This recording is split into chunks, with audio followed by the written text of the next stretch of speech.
দীর্ঘ দেড় যুগের বন্ধুর পথ পাড়ি দিয়ে বৃহস্পতিবার দুপুরে দেশে ফিরছেন বিএনপি ভারপ্রাপ্ত চেয়ারম্যান তারেক রহমান। তার দেশে ফেরাকে ঘিরে নেওয়া হচ্ছে সব ধরনের প্রস্তুতি। রাজধানী গুলশানে এবং বগুড়ায় প্রস্তুত করা হয়েছে বাসভবন। নেওয়া হচ্ছে শেষ মুহূর্তের অভ্যর্থনার প্রস্তুতি।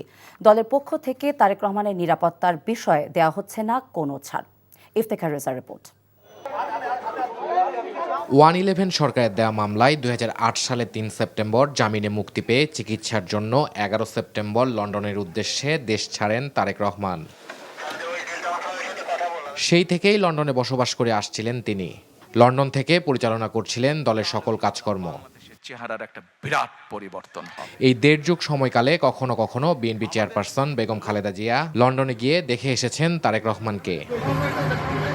এছাড়া দীর্ঘ এই সময়ে মা বেগম খালেদা জিয়ার সাথে খুব একটা দেখা হয়নি তারেক রহমানের। সবশেষ দেখা হয় আওয়ামী ফ্যাসিস্ট সরকার পতনের পর চলতি বছরের জানুয়ারি মাসে।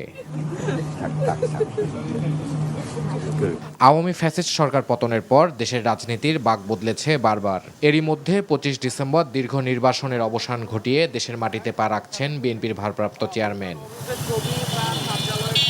বাসার প্রস্তুতি সেই যারা বাসা নির্মাণ কাজ করে এরা তাদের প্ল্যান অনুযায়ী এগিয়ে নিচ্ছে, সবকিছুই ভালো চলতেছে, ভালো প্রস্তুতি আছে এবং we're moving forward in a good way in all directions. বিএনপির ভারপ্রাপ্ত চেয়ারম্যান তারেক রহমানকে অভ্যর্থনার সকল প্রস্তুতি সম্পন্ন হয়েছে বলে জানাচ্ছে দলটি। তিনি নামবেন এবং তাকে অভ্যর্থনা জানাবার ক্ষেত্রেও বিমানবন্দরে খুবই বড় কোনো আয়োজন সেখানে নেই। শুধুমাত্র স্থায়ী কমিটির সদস্যরা তাকে আনুষ্ঠানিকভাবে অভ্যর্থনা জানাবেন। তারপরে তিনি তার মাকে দেখার জন্য, মূলত সেটি তার মূল গন্তব্যস্থল। এবারকার হাসপাতালে আপনারা জানেন যে দেশনেত্রী বেগম খালেদা জিয়া বেশ কিছুদিন থেকে সেখানে চিকিৎসাধীন রয়েছেন।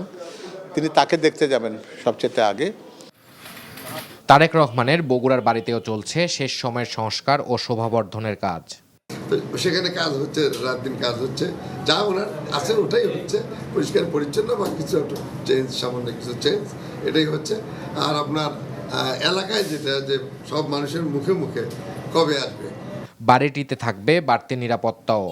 প্রায় দেড় যুগ পর 25 ডিসেম্বর দেশে ফিরছেন বিএনপির ভারপ্রাপ্ত চেয়ারম্যান তারেক রহমান। তার দেশে ফেরাকে ঘিরে প্রস্তুত করা হয়েছে তার বাসভবন। তার নিরাপত্তা নিয়ে দলের পক্ষ থেকে রাখা হচ্ছে না কোনো ধরনের কোনো কমতি।